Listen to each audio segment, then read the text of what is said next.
నమస్తే, welcome to our channel. నేను సిరి. మనందరికి తెలిసిన విషయం ఏంటంటే, తన అభిమాని అయిన రేణుకా స్వామిని ఏమంటారు మర్డర్ చేసిన కేసులో అయితే కన్నడ నటుడు దర్శన్ ని అరెస్ట్ చేసి జైల్లో ఉంచిన విషయం తెలిసిందే. కాకపోతే అక్కడ ఏంటంటే తనకి నిద్ర పట్టట్లేదు అని చెప్పేసి కొన్ని కోరికలు కోరుతున్నాడు అనమాట. అందులో ఏంటంటే ముఖ్యంగా సిగరెట్ కావాలి అని చెప్పేసి అయితే తను కోరినట్టు తెలుస్తుంది. సో దీనికి సంబంధించి మరిన్ని వివరాలు మనకు తెలియజేయడానికి మనతో పాటు ఉన్నారు ప్రముఖ సినీ క్రిటిక్ యజ్ఞమూర్తి గారు. నమస్కారం సార్. నమస్తే సిరి. సరే, ఇప్పుడు చూసాం కన్నడ నటుడు ఛాలెంజింగ్ స్టార్ దర్శన్ తన అభిమాని అని తెలిసి కూడా, అంటే తను చేసిన కొన్ని వాటికి తన కోపం వచ్చి తను ఎలా చేశారు ఏంటనే దాని పర్యావసరంగా తను అరెస్ట్ అవ్వడం, జైల్లో ఉండడం జరిగింది. కాకపోతే ఇక్కడ ఏంటంటే తనకి కొన్ని కోరికలు, అందులో సిగరెట్ కావాలి అని చెప్పేసి కూడా తను అడగడం జరిగింది. మరి ఏం జరుగుతుంది, ఇస్తారా, అసలు ఏంటి ఈ కోరికలను నెరవేరే అవకాశం ఉందంటారా? పరిస్థితులు తలకిందులవడం అంటే ఇదే.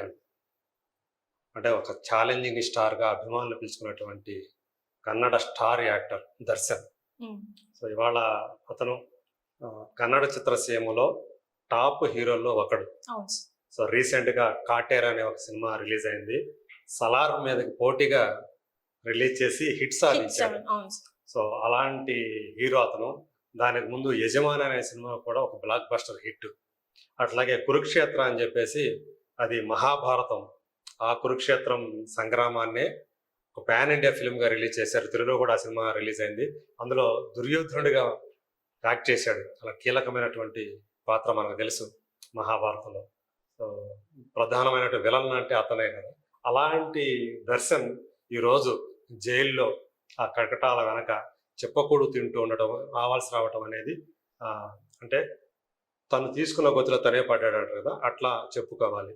సో మీరు అన్నట్టు అతను సిగరెట్ తాగే అలవాటు ఉంది కాబట్టి చైన్ స్మోకర్ అని చెప్పేసి చెప్పుకుంటారు. అందుగురించి జైలు సిబ్బందిని ఒక సిగరెట్ ప్లీజ్ అని చెప్పేసి అలా బతిలాడుకోవాల్సినటువంటి పరిస్థితిలోకి వచ్చాడు. అంటే తను కావాలంటే రోజుకి ఎన్ని సిగరెట్లు అయినా బయట అయితే అంత ఖరీదైన సిగరెట్ కూడా తాగగలడు. కానీ జైలుకి వచ్చేటప్పటికి అవేవి అందుబాటులో ఉండట్లేదు అనుకుంటా. అందు గురించి భోజనం పెడుతున్నప్పుడు కూడా దానికంటే ముందు సిగరెట్ కావాలి, భోజనం లేకపోయినా పర్వాలేదు, సిగరెట్ కావాలని చెప్పేసి అడుగుతాడని చెప్పేసి అంటూ ఉన్నారు. ఒక్కసారి కనుక ఈ జరిగినటువంటి కొద్ది రోజులుగా జరిగిన పరిణామాలు చూస్తే, రేణుకా స్వామి అని అతను ఒక మెడికల్ షాప్ లో పనిచేసుకునే ఒక కుర్రాడు, పైగా దర్శన్కి అభిమాని. కాకపోతే ఏంటంటే తాము ఎవరినైతే అభిమానిస్తామో ఆ హీరోల యొక్క వ్యక్తిగత జీవితంలో కూడా అభిమానులు వాళ్ళు చొచ్చుకొని పెడుతున్నారు. సో దాన్ని కూడా పరిశీలనగా చూస్తున్నారు. సో దర్శన్ చూసుకుంటే చాలా కాలం క్రితమే విజయలక్ష్మి అనే ఆమెతోటి వివాహమైంది. అయినప్పటికీ కూడా 10 ఏళ్ల నుంచి ఇప్పుడు ఎవరైతే A1గా ఈ కేసులో ఉన్నారో పవిత్ర గౌడ అనే అమ్మాయి, ఆమె కూడా నటి. సో 10 ఏళ్లుగా వీళ్ళిద్దరూ కూడా లివ్ ఇన్ రిలేషన్షిప్లో ఉన్నారు. ఆ విషయం ఈ మధ్య కాలంలోనే జనవరిలో బయటకు వచ్చింది. అది కూడా ఆమె చేసినటువంటి ఒక పోస్ట్ ద్వారా. సో మన రిలేషన్షిప్కి 10 ఏళ్ళు అని చెప్పేసి ఆమె పెట్టిన పోస్ట్ ఏదైతే ఉందో అది చాలా వైరల్గా మారింది. దానికే రేణుకా స్వామి స్పందించి అంటే యాక్చువల్గా ఈయన భార్య విజయలక్ష్మి అయితే ఈమె ఎక్కడి నుంచి వచ్చింది పవిత్ర గౌడ అనేది. ఎందుకంటే తను కూడా గతంలో సంజయ్ సింగ్ అనే ఒక వ్యక్తిని పెళ్లి చేసుకుంది, తర్వాత విడిపోయారు.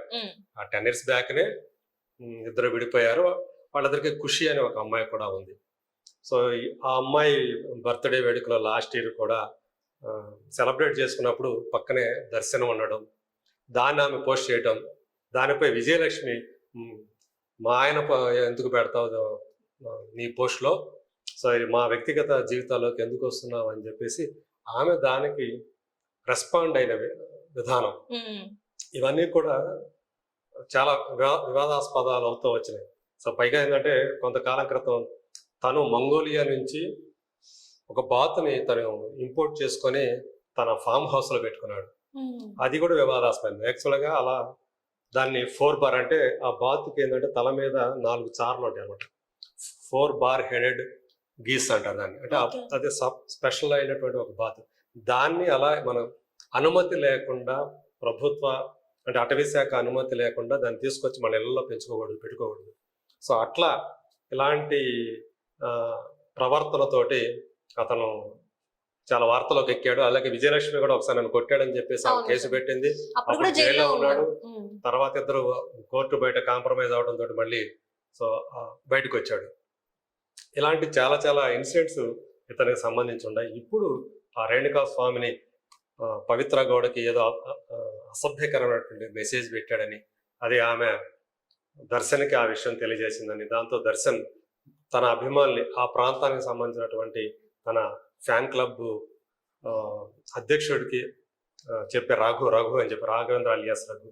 సో అతని ద్వారా రేణుకా స్వామిని తన ఫామ్ హౌస్కి తెప్పించుకొని అక్కడ బెల్ట్తో కొట్టాడని, ఆయన తర్వాత వాళ్ళు రఘు మరి కొంతమంది కలిసి అతను తీవ్రంగా కొట్టి గోడకేసి కొట్టడంతో అతను చనిపోయాడని చెప్పేసి ఇవన్నీ కూడా పోలీసుల విచారణలో తేలింది. తర్వాత అతన్ని బాడీని తీసుకెళ్లి డ్రైనేజీలో పడేయటం.